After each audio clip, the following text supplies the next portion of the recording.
Rasulullah Shallallahu Alaihi Wasallam bersabda, dalam tubuh manusia ada segumpal daging. Apabila ia baik, maka baik pula seluruh tubuhnya.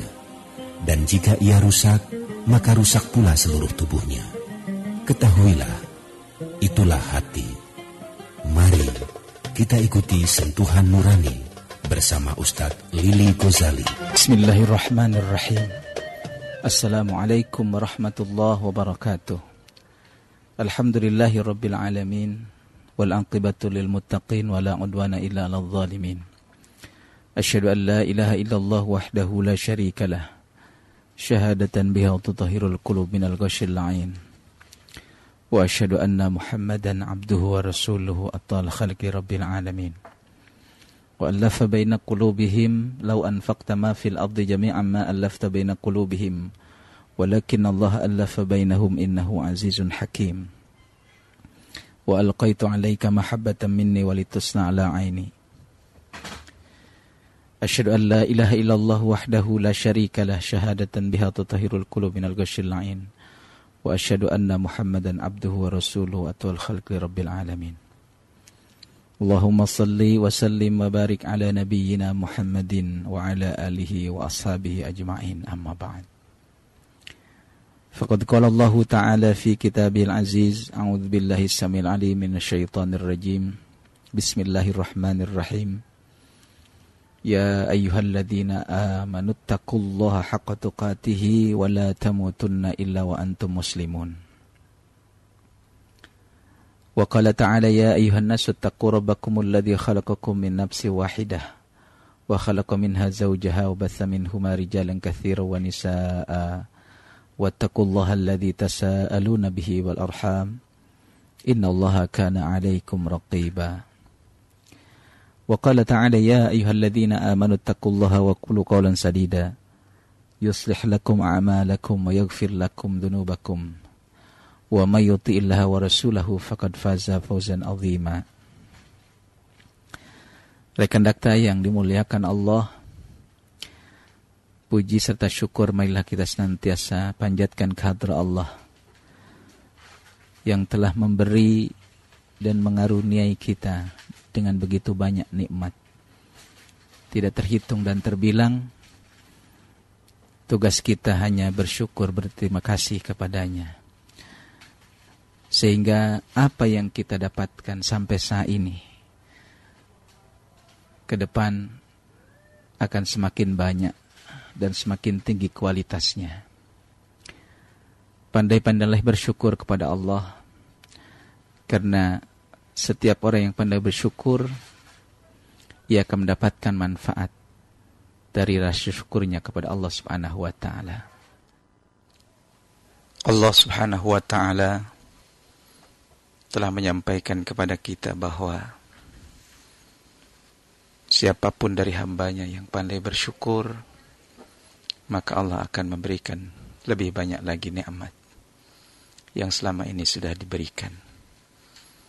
Sebaliknya, bagi siapa yang kufur terhadap nikmat Allah, maka janji Allah Subhanahu wa ta'ala, maka ia akan menerima akibat dari azab Allah Subhanahu wa ta'ala yang amat sangat pedih. Oleh karena itu, saudaraku yang dirahmati Allah, sekecil apapun yang Allah berikan kepada kita, sejatinya itu adalah amat sangat besar ketika dinisbahkan kepada kita sebagai hamba yang tidak berdaya, yang tidak mampu apa-apa, yang bukan siapa-siapa di hadapan Allah Subhanahu wa ta'ala. Kita amat sangat butuh terhadap Allah. Sebaliknya, Allah tidak butuh apa-apa dari kita. Kalau kita bersyukur, itu untuk kita. Pun kalau kita kufur, juga untuk kita. Wa man syaa'a falyu'min wa man syaa'a falyakfur. Inna a'tadna lidh-dhalimina nara. Sebagai ungkapan syukur, kita iman kepada Allah Subhanahu wa ta'ala. Kita beribadah kepada Allah. Itu adalah pilihan kita. Begitupun siapa yang kufur, lalu ia tidak mau beribadah kepada Allah Subhanahu wa ta'ala, itu pun pilihan kita. Tapi ingat saudara, azab Allah Subhanahu wa ta'ala sudah dipersiapkan bagi setiap hambanya yang tidak mau beriman kepada Allah, yang tidak mau beribadah kepada Allah Subhanahu wa ta'ala. Saudaraku yang dirahmati Allah Subhanahu wa ta'ala, bagi Anda yang saat ini masih disibukkan dengan aktivitas keseharian Anda, bersegeralah untuk menjunjung tinggi panggilan Allah Subhanahu wa ta'ala. Tidak perlu banyak alasan, karena kita adalah hamba. Ketika dipanggil oleh pemiliknya, dialah Allah Subhanahu wa ta'ala, agar beribadah lewat mendirikan salat zuhur, maka bersegeralah, jangan menanti-nanti, jangan melalaikannya, jangan menyia-nyiakannya. Karena kita tidak mengetahui dan kita tidak bisa memastikan bahwa 5 detik ke depan kita masih diberikan nyawa oleh Allah Subhanahu wa ta'ala. Kita masih diberikan kesempatan hidup oleh Allah. Betapa rahasianya kematian bagi kita. Wa ma tadri nafsun bi ayyi ardin tamut. Tidaklah mengetahui seseorang di bumi mana yang akan dipanggil oleh Allah dengan kematian. Jangan memastikan dengan kata-kata, nanti saya akan sholat, nanti saya akan beribadah kepada Allah. Padahal tidak ada yang bisa menjamin bahwa waktu yang ia nantikan itu ia masih dalam keadaan hidup, masih diberikan kekuatan oleh Allah Subhanahu wa ta'ala untuk beribadah. Oleh karena itu saudara, bersegeralah Anda beribadah kepada Allah. Tingkatkan kualitas dan kuantitas amalan ibadah Anda di hadapan Allah. Terlebih bahwa Allah Subhanahu wa ta'ala memerintahkan kepada kita agar bersegera dalam beribadah, mengabdi kepadanya. Badiru bil a'malis salihah. Bersegeralah Anda melakukan amalan-amalan saleh. Saudaraku yang dirahmati Allah Subhanahu wa ta'ala, kemudian di saat Anda beribadah, lakukanlah dengan penuh kesempurnaan, dengan melengkapi syarat dan rukunnya, agar ibadah yang kita lakukan melahirkan nilai di hadapan Allah, tercatat sebagai amalan kebajikan yang mampu mengisi sundukul amal, kotak amal kita nanti di akhirat. Karena betapa banyak saudara-saudara kita yang beribadah, bahkan ibadah itu adalah ibadah yang luar biasa besar dan agungnya. Namun ketika ia tanyakan di saat Allah menggelar yaumul hisab kepada Allah Subhanahu wa ta'ala, mana amalan saleh yang pernah ia lakukan? Mana pahala mati syahid saya ya Allah? Mana pahala saya dalam mengamalkan ilmu saya di saat saya hidup di dunia? Mana ya Allah pahala qiraat saya? Kata Allah, bukankah dulu engkau melakukan itu ingin mendapatkan pengakuan dari orang-orang yang ada di sekitar Anda, dan kamu sudah mendapatkannya? Kalau begitu, wahai malaikatku, lemparkan ia ke dalam nerakaku ya Allah Karim. Ini adalah satu pernyataan Allah Subhanahu wa ta'ala yang bisa kita dapatkan lewat hadis Nabi Sallallahu Alaihi Wasallam tentang orang-orang yang subhanallah memiliki amalan yang banyak, memiliki amalan yang sangat tinggi di hadapan Allah, namun tidak mendapatkan apa-apa, bahkan ia justru menghantarkan dirinya masuk ke dalam neraka Allah yang amat sangat panas. Saudaraku yang dirahmati Allah, landasi dengan penuh keikhlasan amalan ibadah yang Anda lakukan. Kalau kiranya dulu Anda merasa bahwa betapa amalan saleh yang Anda lakukan itu jauh daripada keikhlasan, mintalah kepada Allah agar disempurnakan. Wahai Allah yang maha penyempurna, wahai Allah yang maha sempurna, sempurnakanlah seluruh amaliyah ibadah yang dulu kami lakukan, yang sekarang kami lakukan begitu jauh daripada kesempurnaan. Saudaraku yang dirahmati Allah, karena syurga memang bukan milik hamba Allah Subhanahu wa taala yang beramal banyak.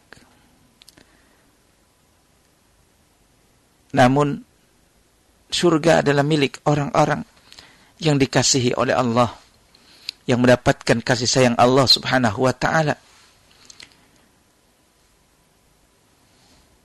Karena saudara-saudara sekalian yang dirahmati Allah, banyak dari kita yang melakukan amalan ibadah, amalan-amalan soleh, kemudian ia menghitung-hitungnya. Bahkan ada di dalam diri perasaan bahwa dirinya lah yang paling layak masuk ke dalam surganya Allah, yang paling benar, sehingga tidak ada keinginan untuk mengajak orang lain, meluruskan orang lain agar terus berada dalam istiqomah diri dalam beribadah kepada Allah.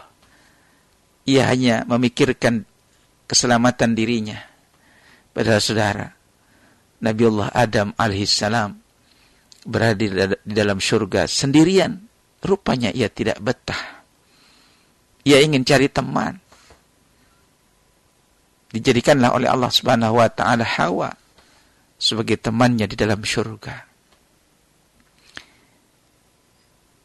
Saudaraku yang dirahmati Allah Subhanahu wa ta'ala, semangat terus dalam beramal saleh. Jangan ada kata malas, jangan ada kata lalai, jangan ada kata nanti. Dengan penuh kesungguhan junjung tinggi apa yang Allah tidak perintahkan. Saudaraku yang dirahmati Allah Subhanahu wa ta'ala,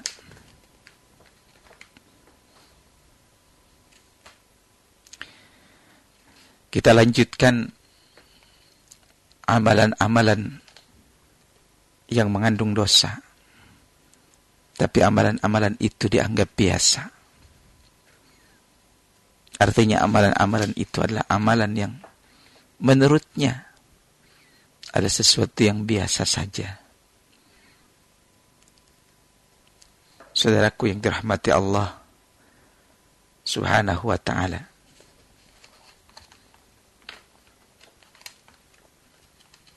amalan di antara amalan yang bisa menghantarkan dosa, namun sering dilakukan oleh hamba-hamba Allah Subhanahu wa ta'ala, di antaranya adalah khalwah, menyepi atau berduaan dengan wanita yang bukan mahram, dengan laki-laki yang bukan mahram. Syaitan amat giat dalam menebarkan fitnah dan menjerumuskan manusia kepada yang haram.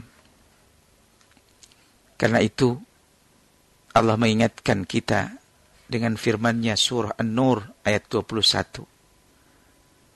A'udzu billahi minasyaitonir rajim.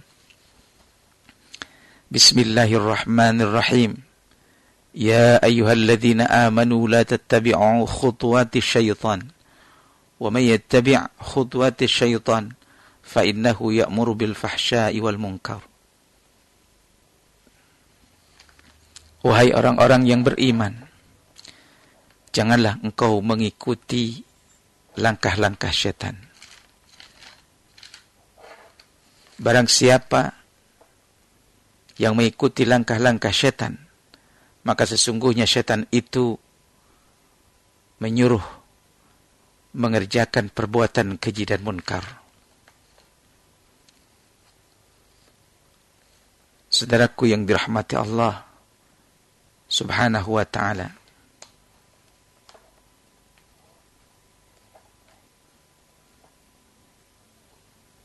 ini adalah amalan yang sering dilakukan oleh hamba-hamba Allah Subhanahu wa ta'ala, dan orang yang melakukannya terkesan amalan ini adalah amalan yang biasa. Padahal saudara, ini adalah amalan yang buruk, yang bisa membuat orang yang melakukannya itu melakukan dosa yang lebih besar lagi. Dosa yang membuat seorang hamba Allah Subhanahu wa ta'ala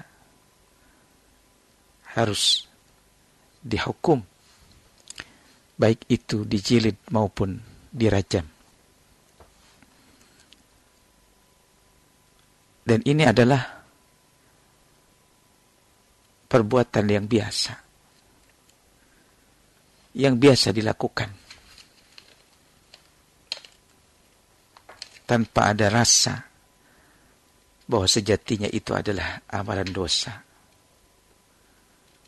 Amalan yang bisa membuat orang itu dimurkai oleh Allah Subhanahu wa ta'ala. Di akhir zaman ini saudara, kadang hukum yang berupa larangan itu menjadi bias. Karena begitu banyak yang berupaya memang membuat hukum amalan itu adalah menjadi sesuatu yang halal nampaknya. Dan ini harus kita hindarkan dari diri kita, dari keluarga kita, agar amalan-amalan ibadah yang selama ini kita lakukan tidak kemudian hilang akibat perbuatan-perbuatan yang mengandung dosa, namun sering kita lakukan, bahkan tidak pernah kita beristighfar kepada Allah Subhanahu wa ta'ala. Kenapa kita tidak pernah beristighfar? Karena merasa bahwa amalan itu adalah amalan biasa, amalan yang tidak mengandung dosa. Saudaraku yang dirahmati Allah Subhanahu wa ta'ala,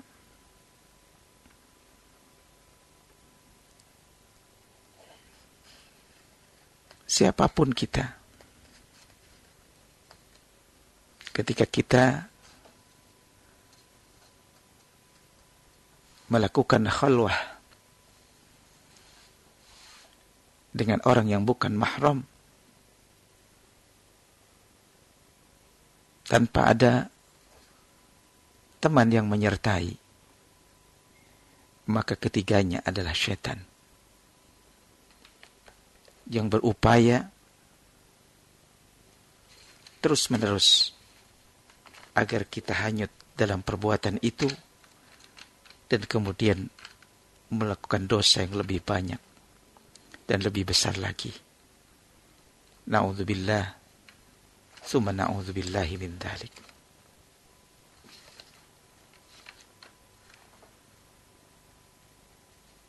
Saudaraku yang dirahmati Allah Subhanahu wa ta'ala,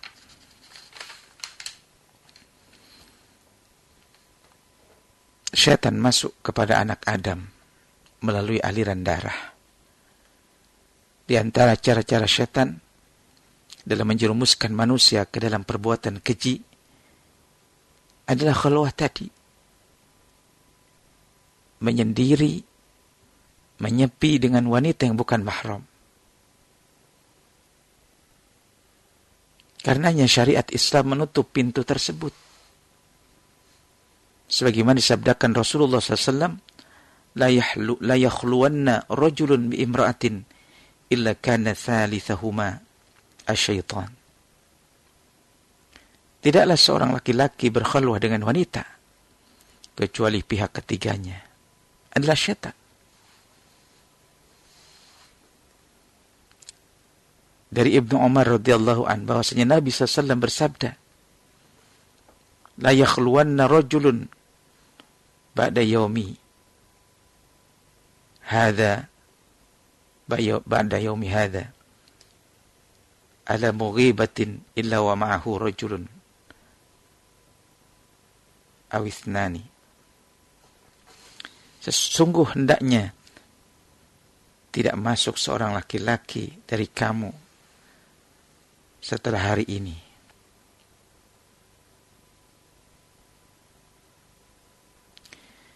kepada wanita yang tidak ada bersamanya suami ataupun mahramnya, kecuali bersamanya seorang atau dua orang laki-laki. Saudara, ini adalah amalan yang dianggap biasa.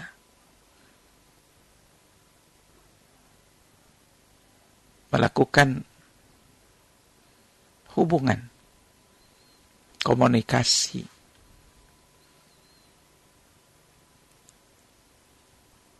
dalam urusan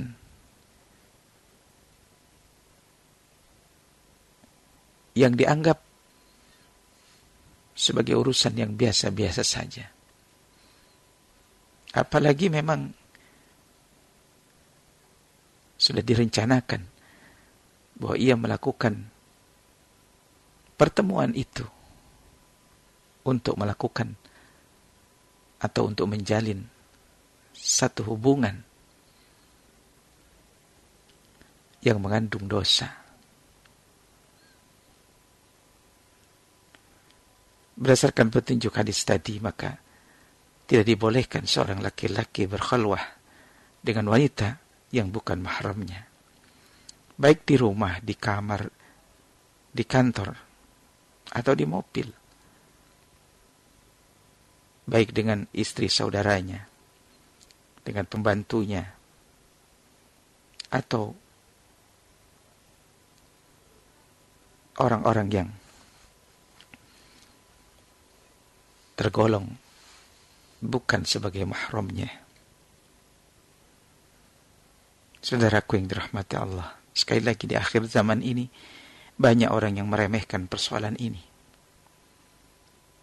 Entah karena terlalu percaya kepada dirinya sendiri atau kepada orang lain.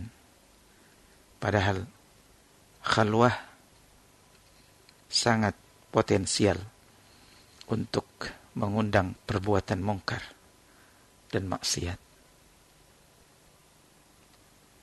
Paling tidak membangun prolog untuk mengarah pada perbuatan maksiat atau pada perbuatan mungkar. Karenanya tidak mengherankan jika semakin banyak ketidakjelasan nasab dan keturunan di samping jumlah anak-anak yang lahir tanpa diawali kedua orang tuanya diikat dengan jalinan pernikahan. Saudaraku yang dirahmati Allah Subhanahu wa ta'ala. Kemudian amalan yang dianggap biasa namun mengandung dosa. Sehingga kalau kita sudah mengetahui amalan ini adalah amalan dosa, insyaallah akan menjadi penguat bagi diri untuk segera bertobat kepada Allah Subhanahu wa ta'ala.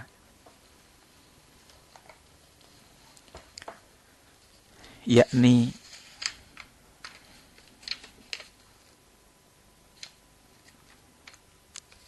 laki-laki atau wanita yang menyambung rambutnya dengan rambut manusia atau rambut palsu lainnya. Asma binti Abu Bakar radhiyallahu an berkata bahwa seorang wanita datang kepada Nabi sallallahu alaihi wasallam. Wanita itu berkata, "Ya Rasulullah, sesungguhnya saya mempunyai anak perempuan yang pernah terserang campak sehingga rambutnya rontok. Kini ia mau menikah. Bolehkah aku menyambung rambutnya?" Rasulullah SAW menjawab, "La'anallahu al-wasilata wal mustawsilata." Allah melaknat perempuan yang menyambung rambutnya dan yang meminta disambungkan rambutnya. Dari Jabir bin Abdullah radhiyallahu an berkata,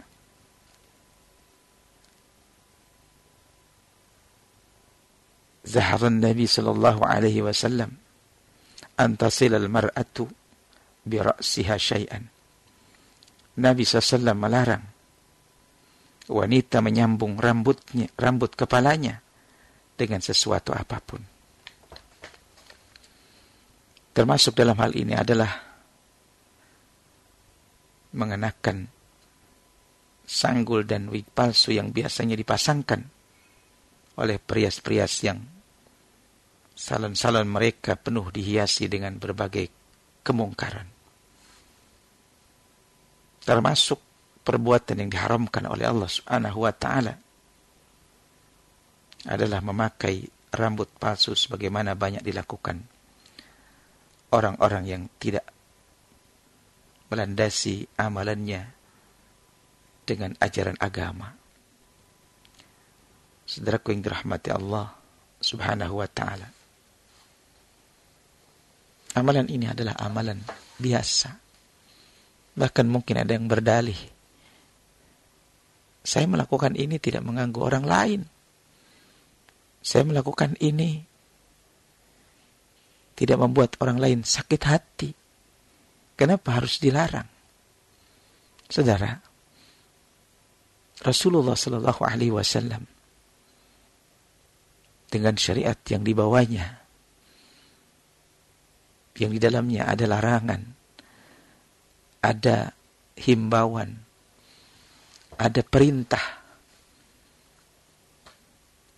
Semuanya kalau diteliti akan ada hikmah di balik larangan atau perintah itu.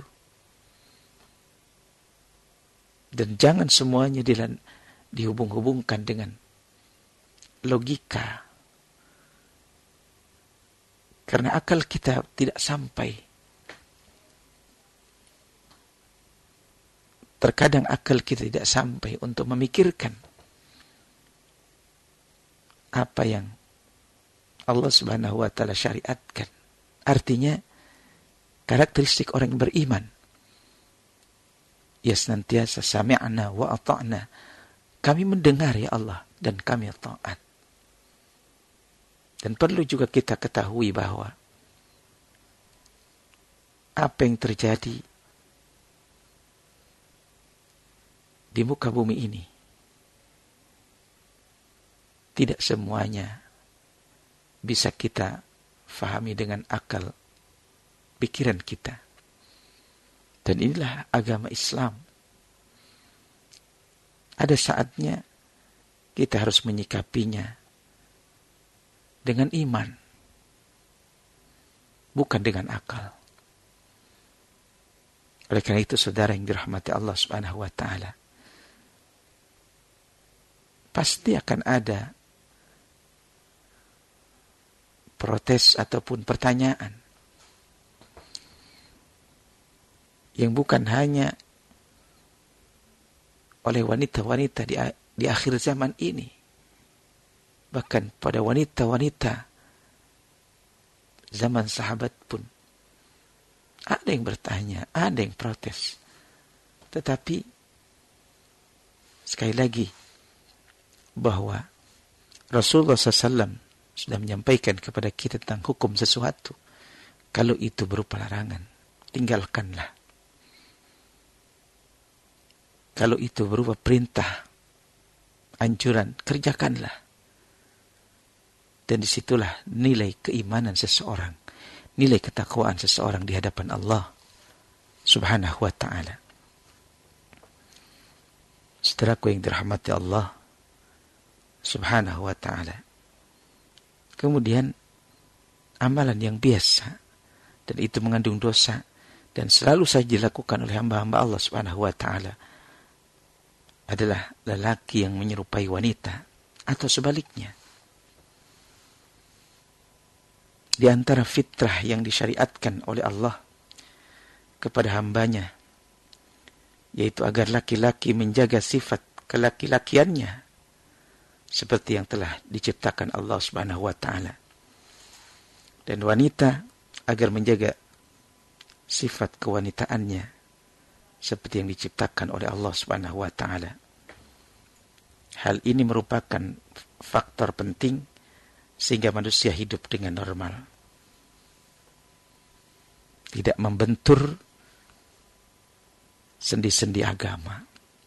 Hukum yang sudah Allah Subhanahu wa ta'ala atur untuk kemaslahatan hidup kita baik di dunia maupun di akhirat. Laki-laki yang menyerupai wanita, atau sebaliknya wanita yang menyerupai laki-laki, tentunya menyalahi fitrah, membuka pintu kerusakan, serta menyebarkan kepincangan dalam tatanan hidup masyarakat. Hukum semua perbuatan itu adalah haram. Jika suatu nas syar'i menyebutkan laknat terhadap suatu kaum karena melakukan perbuatan tertentu, maka itu menunjukkan keharaman perbuatan tersebut. Maka itu adalah perbuatan dosa besar. Dalam hadis marfu riwayat Ibnu Abbas radhiyallahu an disebutkan, la'ana Rasulullah sallallahu alaihi wasallam, Rasulullah sallallahu alaihi wasallam telah melaknat laki-laki yang menyerupai wanita dan wanita yang menyerupai laki-laki. Dalam hadis yang lain Ibnu Abbas juga meriwayatkan Rasulullah sallallahu alaihi wasallam melaknat laki-laki yang bertingkah laku seperti wanita dan wanita yang bertingkah laku seperti laki-laki. Penyerupaan yang dimaksud bersifat umum. Misalnya melakukan gerakan anggota tubuh dalam berbicara, berjalan, dan cara diam. Termasuk di dalamnya cara berpakaian dan berdandan. Laki-laki diharamkan memakai pakaian yang dipakai oleh wanita.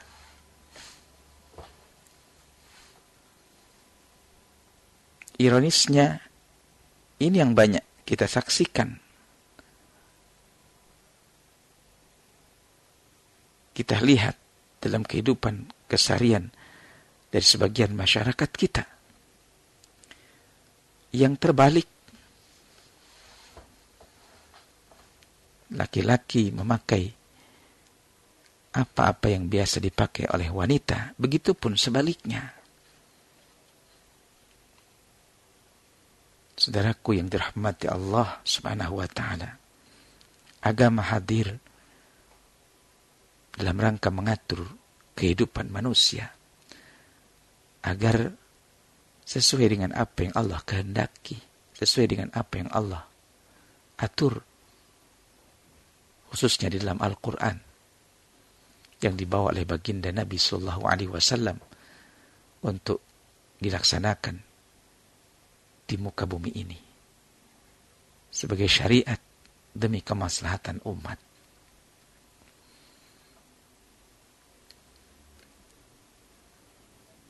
Saudaraku yang dirahmati Allah Subhanahu wa ta'ala,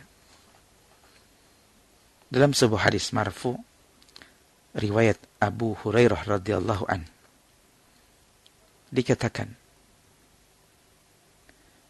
la'anallahu ar-rajula yalbisu libsatal mar'ah wal mar'atu talbisu libsatar rajul. Allah melaknat laki-laki yang memakai pakaian wanita dan wanita yang memakai pakaian laki-laki. Saudaraku yang dirahmati Allah Subhanahu wa ta'ala, kemudian juga termasuk amalan yang biasa, namun rupanya amalan itu adalah mengandung dosa, yakni menyemir rambut dengan warna yang hitam. Allah Subhanahu wa ta'ala sudah mengatur hidup dan kehidupan manusia. Termasuk di dalamnya adalah ketika usia sudah mulai renta, banyak yang berubah secara fisikly. Di antaranya adalah rambut yang tadinya hitam legam berubah menjadi putih.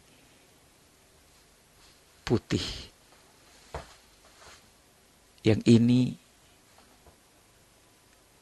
menurut pandangan sebagian hamba Allah Subhanahu wa ta'ala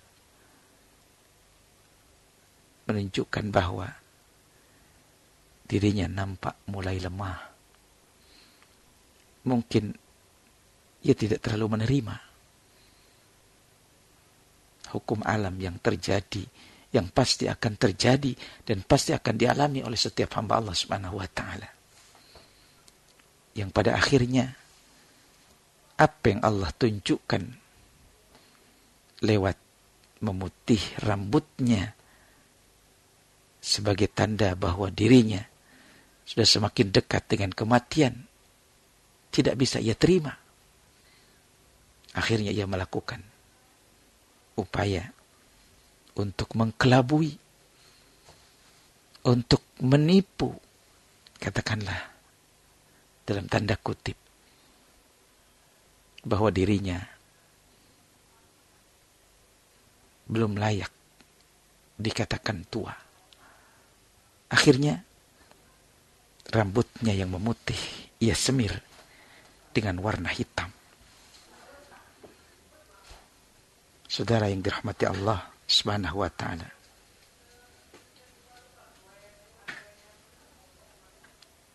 Rasulullah SAW bersabda,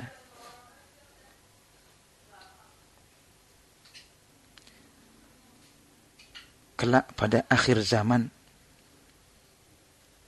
akan ada kaum yang menyemir rambutnya dengan bahan hitam seperti tembolok burung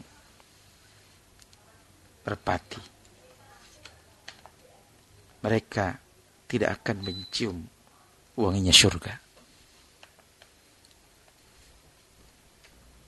Perbuatan ini yang terutama banyak dilakukan orang-orang yang mungkin bergaul dalam pergaulan yang bisa dikatakan glamor, ataupun dalam milieu ataupun dalam lingkungan orang-orang yang bisa dikatakan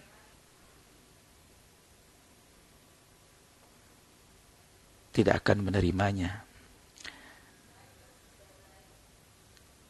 bahwa dirinya saat ini sudah mulai tua, sehingga hal itu dilakukan bisa dikatakan terpaksa. Mereka menyemir rambut yang sudah putih itu dengan bahan penghitam rambut, sehingga orang tidak mengerti kalau dia telah beruban. Itu berarti berpenampilan dengan sesuatu yang palsu. Dengan demikian ia telah menipu dirinya sendiri. Tak diragukan lagi, saudara, perbuatan tersebut mengakibatkan banyak dampak yang buruk. Misalnya dalam bertingkah laku, bahkan mungkin ia akan merasa sombong dan bangga diri karena merasa lebih muda dari usia yang sebenarnya. Berbeda dengan menyemir rambut lewat warna selain hitam. Dalam satu riwayat disebutkan Rasulullah SAW menyemir rambutnya yang memutih dengan daun pacar ataupun semacamnya dengan warna kekuning-kuningan atau kemerah-merahan atau agak dekat ke warna coklat. Saudaraku yang dirahmati Allah Subhanahu wa ta'ala, kita mohon kepada Allah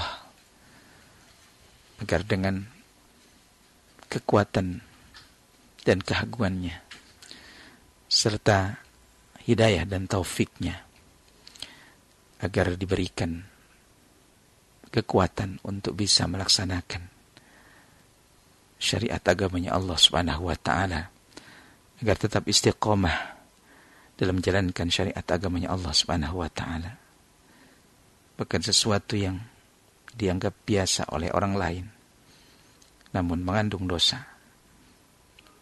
Semoga Allah memberikan kekuatan kepada kita untuk bisa menghindarkannya dari diri kita sejauh-jauhnya. Mudah-mudahan sentuhan nurani kali ini ada manfaatnya. Dakta Radio, bijak berbakti, cerdas berbakti. Usikum wa nafsi bitaqullah. Wassalamualaikum warahmatullahi wabarakatuh.